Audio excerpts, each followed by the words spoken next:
And I'm sure we all have examples of coaches or teachers, maybe some bosses, who seem to embody something that really made us want to be better, to be great.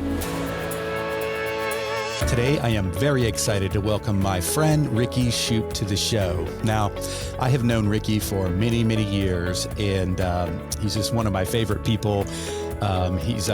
He's actually studying right now to be a professional counselor. So he's got a background. Well, he'll explain his background, but he's done things like youth ministry in the past and computer science degree. I mean, he's a very diverse dude. Okay, but he's just got a fantastic heart. And today we talk about a topic that we for sure have never covered on the Gemba Academy podcast, and that is the idea or the virtue of magnanimity.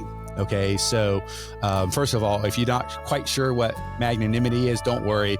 We're going to define it in the beginning and explain what does it mean and what is this so-called magnanimous leader all about. And so really what we talk about then is how the idea or the virtue of magnanimity relates to leadership and why being magnanimous is a very, very good thing. And we also go into like when you're faced with difficult situations, you're facing conflict or resistance or whatever it might be. And for those of us in continuous improvement, we know that's probably every day. Okay, like, well, then how does being magnanimous help? What can we do to sort of overcome those tough situations? And finally, towards the end was probably my favorite. We talked about the idea or the relationship between forgiveness and magnanimity. And man, it was so good. Anyhow, I think you're going to enjoy this one. I know I enjoyed recording it with Ricky. Show notes can be found over at gembapodcast.com. Just look for episode 534. Again, gembapodcast.com. Look for episode 534. Okay, enough from me. Let's get to the show. Ricky, welcome to the show. How are you? Hey, Ron. I'm doing great. How are you? Thanks for having me on. Yeah, man. So, well, we've known each other a long time, and it's super cool to have you on as a podcast guest, man. I know we've had a lot of coffee talks and over at the house talking, solving all the world's problems. But man, it's fun to have you on the podcast. So, where are you calling in from, Ricky? Yeah, so we're actually outside of Columbus, Ohio, right now. Little town called Sunbury. Okay. All right. Good. Well, you know how we like to get things started out of the gate, Ricky. We like to begin with a quote. So what do you got? Yeah. So I feel like it's almost cliche, but I'm a huge Stephen Covey fan. And he has a quote that I think about a lot. He says, without input, there is no buy-in. And I've just found that to be incredibly true in a lot of different circumstances. If people don't have some sense of input, and that's going to look different, right? That's not to supersede leadership or anything like that. But typically, if people don't have input, they don't buy into something as much either. So I think there's some good themes in that for today also. Yeah. So when you volunteer someone, you know, they're not going to necessarily be real excited about that. Totally. Yeah. You know, I think originating an idea and having your feedback heard by a leader, it just promotes something psychologically where you feel more invested in the thing. Even if someone doesn't go with your idea, just having that opportunity to really be heard out, I think can be powerful. Yeah, I like it. All right. Well, hey, Ricky, tell us a little bit about yourself. Tell us about your background and what you're up to these days and sort of what your goals are here, because I know you're working on some cool stuff. Yeah, totally. Yeah, it's kind of a hilarious, eclectic background, I guess. But I studied computer science with a concentration in psychology. I got my bachelor's in 2010 from Ohio Dominican, which is here in Columbus. And pretty soon after that, I actually started working in full-time ministry. It was something that I started volunteering with for youth ministry when I was in college. I kind of came back into faith as an adult during college, and really just discovered such a passion and a love for working with people directly. And so I worked in ministry for the last 10 years. And right now I'm actually working on my master's degree on for clinical mental health counseling. So I'm going to be a licensed counselor, and I like it because it's a blend of a lot of different interests, and you can take it many different ways. I'm kind of like that. I'm kind of ADD with my interests. They're all over the place. So Yeah. this is nice, a nice path that allows for a lot of flexibility. But I'm excited. It's been super fun already, and I just love learning about human behavior and organizations and habits and the brain and all these different disciplines. I think it's fascinating. Yeah. Yeah. Yeah. Well, so I'm really excited for today's podcast. So, just a little backstory for the listener. So I've known Ricky for a long time, and every so often I'll give him a call and basically some maybe it's free counseling. I don't know. I've never gotten an invoice yet, but I don't think I'm legally allowed to charge you. Okay, yeah, you can't charge me yet. Okay, so we could get into trouble here, Ron. Right. And so we were talking, and Ricky actually encouraged me to think about the virtue, I guess, or the idea of magnanimity. And at first I was like, wait, what is that again? But I want to act dumb, something. Yeah, I got that, Ricky. Oh, yeah. I was just thinking about that the other day. Yeah, totally. And anyhow, after the call, Ricky has got this gift of just explaining everything so well, and I was listening as best I could. And then after, I was like, oh my gosh. So I texted Ricky. I was like, listen, that was awesome. Thank you. Would you mind summarizing a little what I did? And now, like 30 minutes later, I get this long text. And so, you know what I did? Like every smart person, I copied it, put it into a Google document, and then I formatted it up a little bit. And then I was like, okay, now I got it. I've read it like 30 times, gave it to my wife. She read it like 30 times. Wow. And so I was just thinking about that after a conversation that Ricky and I had. I was like, man, we should explore this like on the podcast, because this concept, this idea of the magnanimous leader is kind of what I was thinking, or husband or wife or father. So, I mean, anything, son, daughter, human being, right? It's so relevant. And so, so first of all, thank you for coming on to talk about that. Yeah. I don't even remember what I said to you. I hope it was good. Well, Sounds like it was great. Document I could share with the world. Oh, perfect. So, let's just start though, like with definitions, just flat out. Like when we say magnanimity, like it's even hard to say, but, what is it? Like if you were to define it, like what is it? Yeah. So I love starting with definitions. I feel like that's always a great place to start. And the dictionary definition is loftiness of spirit, enabling one to bear trouble calmly, to disdain meanness and pettiness, and to display a noble generosity. So, I actually feel like most people have not heard of magnanimity, but most people would be familiar with like magnanimous, right? In its adjective form, like, oh, he's a magnanimous person. Not that we use that on a daily basis, but so that'd be like a dictionary definition. And the etymology of the word comes from two words, magnus, which means great, and anima, which means soul or spirit. So to be magnanimous is to have a great soul or great spirit. So, I mean, it's a beautiful thing. Yeah, there's several things in there, like just the whole idea of kind of maintaining your cool, right? And not getting angry quickly, being quick to rash to judgment. And, those are the things that like I struggle with. Like I think all human beings do, is just sort of losing your cool, really, for lack of a better word, and so I guess as it relates to leadership, like how do you see this whole idea of magnanimity relating? Is there what about like, does there any interaction or harmony with things like empathy, integrity, resilience? How does it fit in? Yeah, totally. I mean, I think it's a virtue. It's a virtue for everyone, and not just leaders, but especially leaders should Mhm. exemplify magnanimity. And for whatever reason, this image comes to my mind of, you know, if you're like in a pool and somebody's got this inflatable ball, and you like see how far down to the bottom of the pool you can push this ball, but the ball Mhm. always shoots back up to the top. Yeah. So I think of magnanimity, this great spirit, as being this thing that always rises back up, Mm. because we're humans. And so, we're not talking about something that we're going to do perfectly.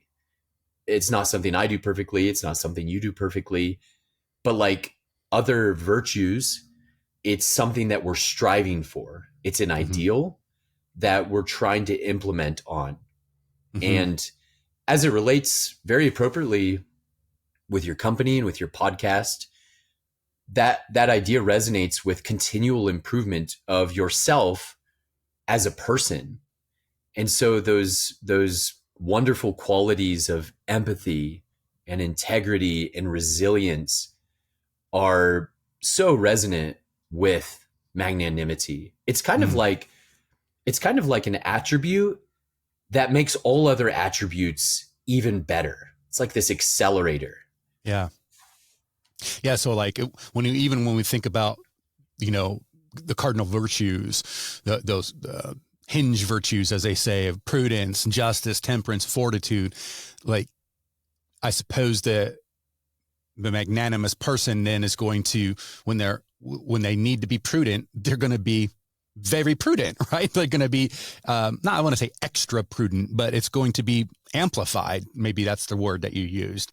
And to be great at practicing those four virtues. Yeah. Does that sound right? Yeah, I think that idea of the antonym being uh not petty, right? Yeah. We're not concerned with petty things, or we're not sucked into petty things, I think, is maybe a better way of saying it. Mm-hmm. It's not that we're aloof from any concerns, but there's a sort of wisdom of knowing what is worthy of our energy and even our emotional investment. You know, uh, I was reading through the 10 Commandments of continuous improvement on your website, and I love the idea of solving problems and not people. I think Mm. that would track really well with being magnanimous, is being someone who has the vision of getting sucked into problem solving, not getting sucked into squabbles. You Yeah. know, having a bigger vision, a greater vision of any situation, Mhm. seeing the big picture, entering into the small details without losing the greater vision. Yeah. Yeah. Now, can you think of any examples of leaders that practice this virtue of magnanimity? Yeah, totally. I think there's probably a lot of good historic figures, but I'll just speak of someone who I go back to their example often. When I was in college, I had a supervisor. I was working at the computer help desk as a computer science student, and I worked at the help desk for our school. And our supervisor, Juan, was a former student, had graduated several years prior, young guy, and I would describe him as a magnanimous leader. Here we were, these students, and most work study jobs are a joke, right? They call it work study because you sit at the desk at the gym, and you basically do all your homework, and someone needs a basketball, you hand them a basketball. But our job was a little different. And I think it had a lot to do with Juan. He engaged us I would say higher than maybe even what the job actually was. He took us seriously in a way that, you know, you got a college student, they're just trying to get some side income. Mm-hmm. He really took us under his wing. He held us accountable. He gave us real responsibility, but he also accompanied us with that. He would show us what to do, and then he would expect us to do that. And it was a great balance of high expectation and high support. And we really felt like we were staff. We really felt like we were employees and not just filling a space, not just answering a call, but really being engaged. And Mm-hmm. he did it with such a good disposition that it always felt winsome. And even if he corrected us, I would say it felt like it was in the spirit of raising us up higher. And so that leads me to think like, well, he was a magnanimous person because what did he do? He drew us up to be better. And I'm sure we all have examples of coaches or teachers, maybe some bosses Mm-hmm. who seem to embody something that really made us want to be better, to be great, whatever it is, something big or something small. You mentioned winsome. Talk a little bit about that. Yeah. To be winsome is, to get a little philosophical, to be winsome is to recognize that another person has freedom, and I have to respect that freedom. And so I can't just go around making people do stuff. I have to win them over. I have to convince them. And that's not a bad thing. I think that's a great thing. It actually acknowledges the dignity of other people. It acknowledges their free will. To go back to my quote at the beginning, it recognizes that I need to have some avenue of input for this person for them to buy in. And so I have to be winsome. And so being winsome is definitely tied to being magnanimous. It's understanding, first of all, that my example is probably the most crucial first step. If I'm not embodying what I'm talking about, people are going to know. People know when leaders are being fake, right? They put up posters that say teamwork, and they don't care what your thoughts are at all. There is no teamwork happening. It's the leader. And I feel like there's a term for that. I think that Jim Collins uses. It's like the genius with the 500 idiots or workers or whatever it is, right? It's just not winsome. You're not engaging people at their highest capacity. Yeah. And I feel like in the end, it actually negatively affects an organization. You're not engaging people at their best, and you're not going to get the best from them either. Does that make sense? Yeah, it does. It does. So now I'm wondering though, let's say we're leading people, we're leading teenagers, whatever it might be in our house or, raising a family or anything like that. And we come, there's challenges, right? There's issues, there's conflict, there's drama, there's all these things. So what can we do as human beings who are fallen and fallible, we all are. How can we cultivate a mindset of magnanimity when we are in, the trenches and when we're in the dirt sometimes and it's just ugly and difficult. But yet we need to have greatness of soul. It's like, what do we do? Like, how can we navigate that? Yeah, that is an awesome question. I think it first of all takes two things. It takes vision and it takes intentionality. There has to be a vision for this. And maybe that vision is just hearing what magnanimity is and thinking, I want that. I want to be that. Maybe vision is seeing a wonderful example. Maybe it's one of your parents. Maybe it's a sibling of yours. Maybe again, it's a coach or a teacher, someone that you saw their example. You saw them maybe go through a hard thing and they just seem to maintain some kind of sense of peace, some kind of sense of keeping their head above water. Not perfectly, right? You know, there's not an expectation that, oh, well, if you ever lost your temper, you're not magnanimous. And, you know, people shouldn't follow your example. We're not talking about perfection here amongst ourselves. We're just talking about something that creates a vision for you. So I'm a big believer in taking time to pray, to reflect, to meditate on these kinds of aspirations. We have to step away from what was the terminology you used? The fray, the trenches, you know. Yeah. You've got to step away to get this vision, you know, because when you're in the middle of it, that's when that's when you're putting it to the test. Yeah. But I think it starts even before that. It starts with intentional, deep reflecting. It takes some real self-knowledge. And again, in that theme of continual improvement, it takes a willingness to change ourselves, you know, to be really honest. Like, I have not been magnanimous with my kids, right? I keep losing my temper. Okay. So in order for me to solve that, there's probably going to be some work that I need to do outside of that situation with my kids. So I think self-reflection it's got to be then.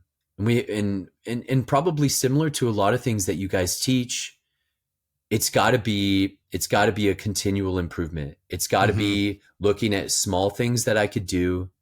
You know, if I'm having trouble separating myself from some drama at work, you know, I've got to go back and I've got to look, what is this habit that I keep falling into? Yeah. Okay. And now how do I foster a habit that kind of takes me the other direction? What is the opposite habit? I keep getting pulled into this. I don't like that. You know, that's not my value. Do I have values? Yeah. Set aside and identified. Yeah. Because that's what we're talking about, is being a values-based person. Yeah. It's being, if I could use Stephen Covey's language again, I think it really means being proactive and not simply reacting all the time. And it's a process. Yeah. It happens over time.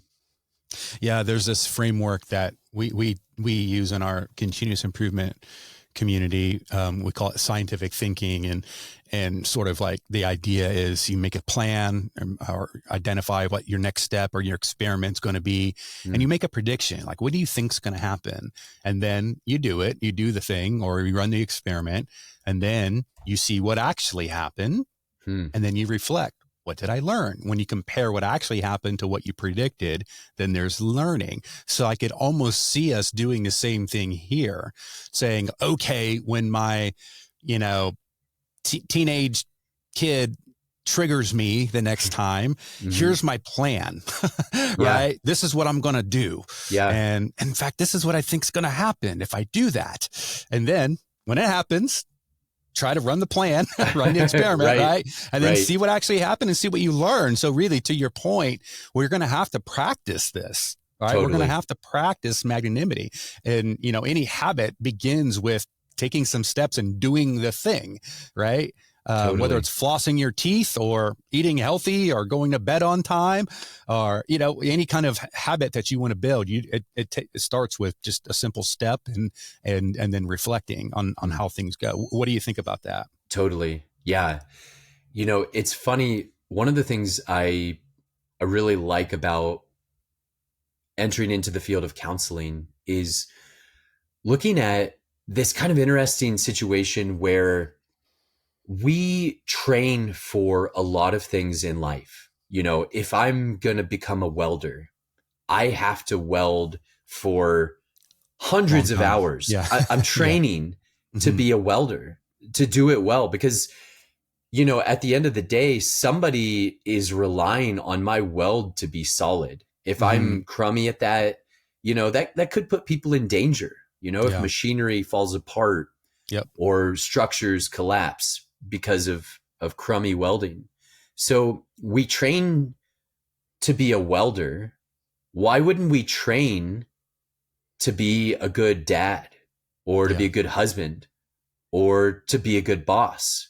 Or honestly, why wouldn't we train to be a good follower or Yeah. just even a good participant? We're not just talking about, Yeah. oh, everybody's got to be a leader all the time. There might be something to say about your own personal leading. Right. I think that could be true, but training to be a good listener, it takes practice. Why don't we train on these things more? Because they're just as critical, if not more critical in some cases, than things that we do train for. Yeah. So I think you're spot on with that. Yeah. Well, now, so we've talked a lot about the individual.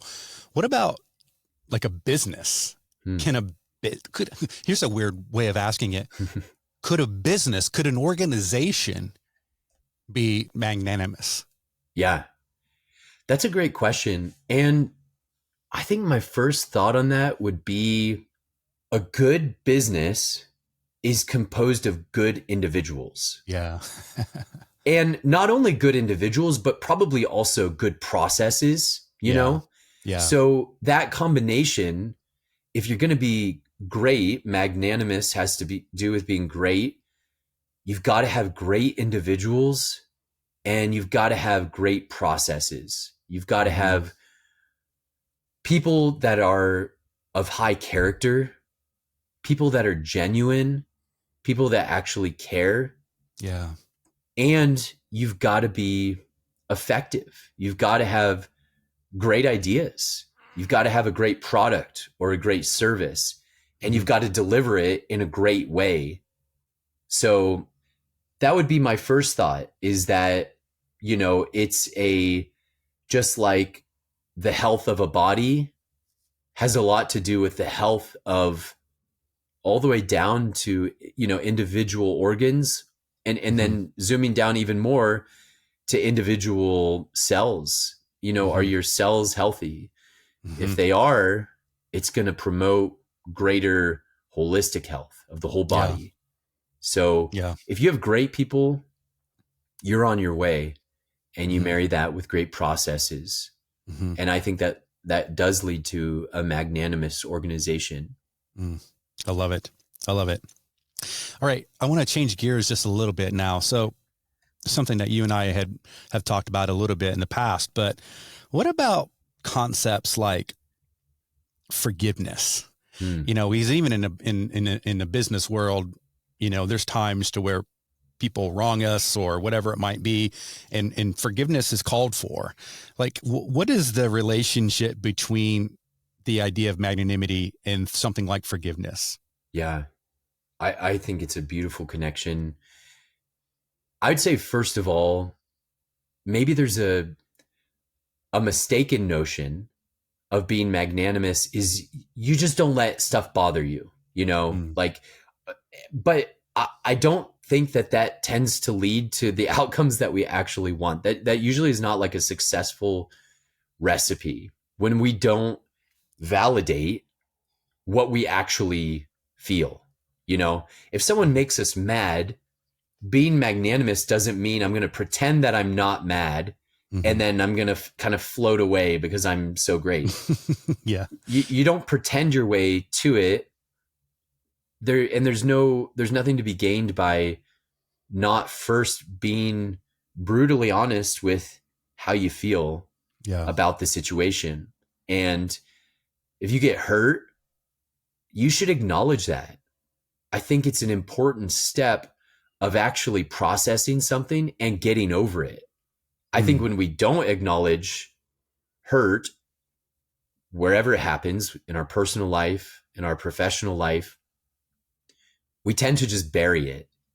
And that's usually not a great equation, because it's like your brain won't actually let you ignore that. You can tell yourself you're going to ignore something, but the brain thinks that there's a threat there still. It's fascinating to learn about the brain's response to trauma or traumatic events and where it holds those things.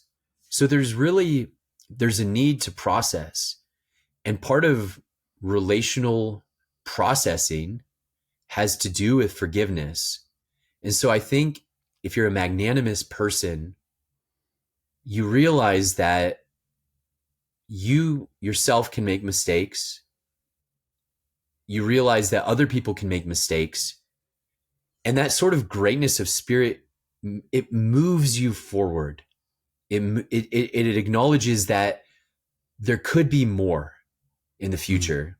And so I would be willing to bet that lack of forgiveness, this would be a super interesting study. Lack of forgiveness leads to a huge decline in productivity.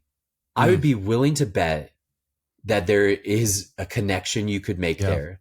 Yeah. I mean, think about teams that won't work with each other and you start asking them, why don't you guys work together? And maybe you need to ask the why question multiple times. And then you get down to it and it's like they said something that upset the other person. Yeah. And that sounds petty, but hey, that's being human. We have that happen, and it can affect the performance of teams. It affects the morale. So this might be an area where we need to practice. We need to practice saying, hey, I'm sorry for my part. I shouldn't have said what I said. And, we hope that someone will ask for forgiveness also. We may need to communicate to them and say what you said in that meeting, it really undermined my authority in front of the rest of the team. And I didn't appreciate that. We can say that. To be magnanimous is not to be aloof. It's also not to be a doormat and to just say that things don't bother us.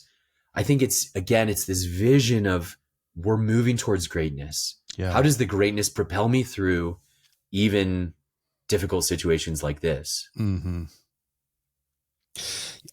What do you think also, and it harmonizes with this a little bit, the relationship between magnanimity, greatness of soul, I'm this amazing person and I can forgive and this and that, but also humility?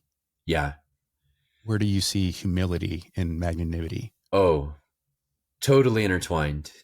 I love a book I really appreciated was Good to Great by Jim Collins. And he talks about the level 5 leader has almost a contradictory set of attributes. They have an indomitable will for greatness, like ambition, and at the same time, real, authentic, personal humility. They are constantly pushing their team towards greatness. And at the same time, the successes are you guys killed it. Like you guys nailed it, and sharing in those successes. I think humility allows us to recognize ourselves as we truly are, our weaknesses and the stuff that makes us great. I don't buy into the idea that humility is thinking that you're junk. I think that's false humility. I think that comes across in relationships. I don't think that necessarily wins people over to thinking that we're really maybe it's humble. I've heard it said humility isn't thinking less of yourself. It's thinking of yourself less often or something like that. Yeah. I think it was Right? C.S. Lewis who said that. Okay. Well, Yeah. there you go. No, I was going there next. You jump. Yeah. But it's beautiful. And I think there's something exciting about that. I think by design, if we're just kind of focused in on ourselves too much, it doesn't really work. We don't really become happy there's a certain amount of reflection that's good and that's prudent and it's necessary, and it helps us to inwardly reflect and to improve and to take care of ourselves. But taken to its excess, it really diminishes our relationships. Mm-hmm. It cuts things short. And frankly, it's more fun to think of ourselves less. I find that situations where I find myself lost in a project or an endeavor or an adventure are the most fun times that I've ever had in my life. Yeah. You know, and that could be small things and it could be big things. It could be serious things and leisure. But usually if I get lost in those things and I'm kind of, in a sense, lost with other people, it leads to more enjoyment. Yeah. And I think it leads to, you know, at the end of the day, it leads to better results of Yeah. whatever we're trying to do as well. Mm-hmm. So maybe to wrap things up, Ricky, I wonder if we could explore some examples that you can think of maybe historical figures. I mean, our favorite guy I know is Jesus, and I can't think of a more magnanimous leader than him, right? But what are some other historical figures that folks might be aware of who were had this gift of magnanimity? Yeah. You know, I think someone who comes to mind pretty quickly would be, you know, someone like an Abraham Lincoln, right? Who persevered through great adversity. Even just maybe this is like a kind of a silly observation about him, but they say that he was kind of an ugly guy, like very unattractive. There's some anecdote about someone gave him a knife one time and they said that someone gave this to me and said I was the ugliest person they'd ever met. And that if I met someone uglier than me, I should give this knife to them. I don't know if that story's true. Oh my gosh, I've never heard that. I don't know if that story's true. I honestly don't know if it's even relevant to our conversation. We're going to get fact-checked, Ricky. Yeah, we are. There's going to be a notice on this. I don't even know if it's true, but anecdotally, that guy ran up against so much resistance. And I think in some ways we undervalue the reality of civil war and its terrible nature. I mean, that is to think about. There's a lot of division in our country, but to think about actually being at war and to have a leader who is magnanimous enough, who is carried by a vision enough to do what he did, I think his example is very worthy of study and imitation. Yeah. So he comes to mind really high at the top. Yeah.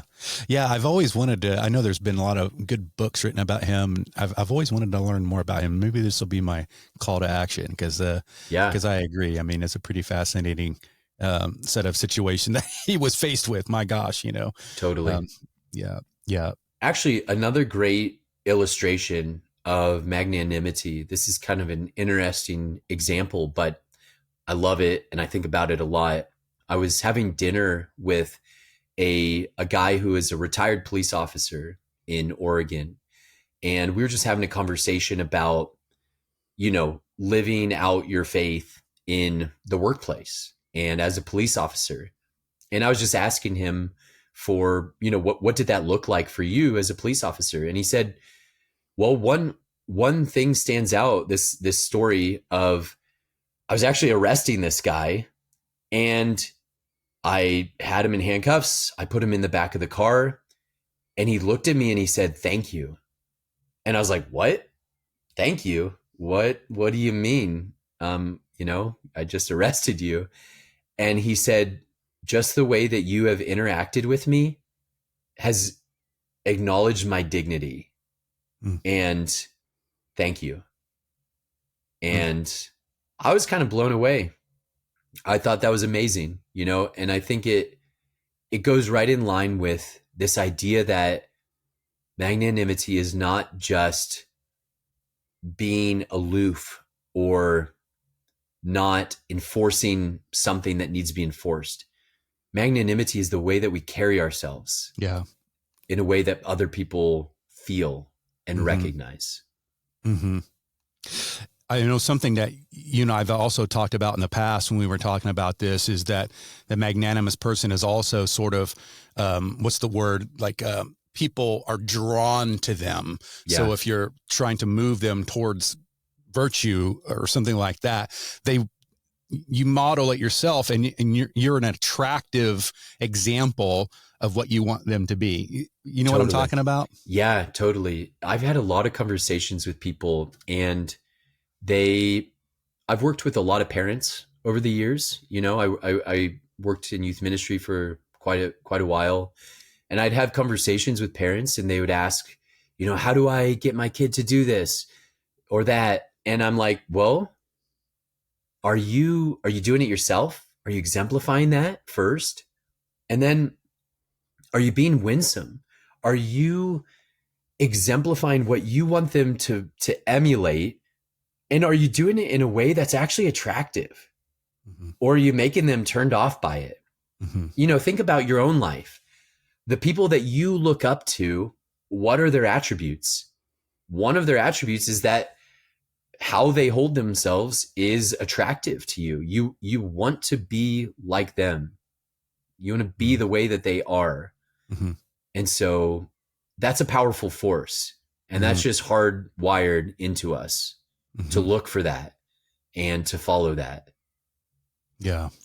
Good stuff. Wow. So this has been a lot of fun, Ricky. I really appreciate you coming on. What kind of final words of wisdom do you have for those that are listening that want to be more magnanimous? Like what are some practical tips that you could leave them? Yeah. Well, I think it's an intentional decision. Virtue is not just something that you're born with or you're not born with. I think certain people might naturally be better at some virtues than others. Mm-hmm. But I do believe that with practice, we can all become great. We can all identify something that we need to work on, and with real intentionality, with humility, and with the help of others too, I think we can do it. We can succeed. We can overcome something that feels like it will never change. Mm-hmm. There's something in counseling that one of the greatest things that we can instill in a client is simply a sense of hope that things can be better. Because if people have hope, they'll put in the effort. If they don't have hope, they might just despair. They might just give up. Mm-hmm. And really, you only lose if you stop trying, if you're not pushing forward. Yeah, 100%. All right. Well, I normally ask people, what's your social media things? And but Ricky is one of the wisest people that I know, and you will not find him on social media. So good for you, my man. If you want to get a hold of Ricky, email me, ron@gembaacademy.com, and I will connect you directly with Ricky that way or something like that. That's awesome. I was telling my wife that. I was like, what do I tell him at the end here? And I was like, should I just give him where can people find you? And I was like, should I just tell them my address? That's where they can find me. Yeah. Come over. We'll have a cup of coffee. We'll hang out. Right. It'll be a good time. Yeah. If you're in Columbus area, man, look him up, right? That'd be great. Yeah, awesome. Sounds awesome. All right. Well, hey, man, I appreciate you, Ricky. Keep up the great work, and I can't wait to our next conversation. Yeah, thanks for having me on. This was a lot of fun. Good to see you, Ron. All right. Take care. Thank you. Thanks for listening. Whether you've been on the continuous improvement journey for many years, or perhaps you're just getting started, Gemba Academy is here to support you. And while we're best known for our more than 1,500 Lean and Six Sigma teaching and virtual tour videos, we also have a team of experienced Lean and Six Sigma practitioners available for one-on-one coaching, as well as a variety of Lean and Six Sigma certification options. To learn more and to schedule a demo, head on over to gembaacademy.com.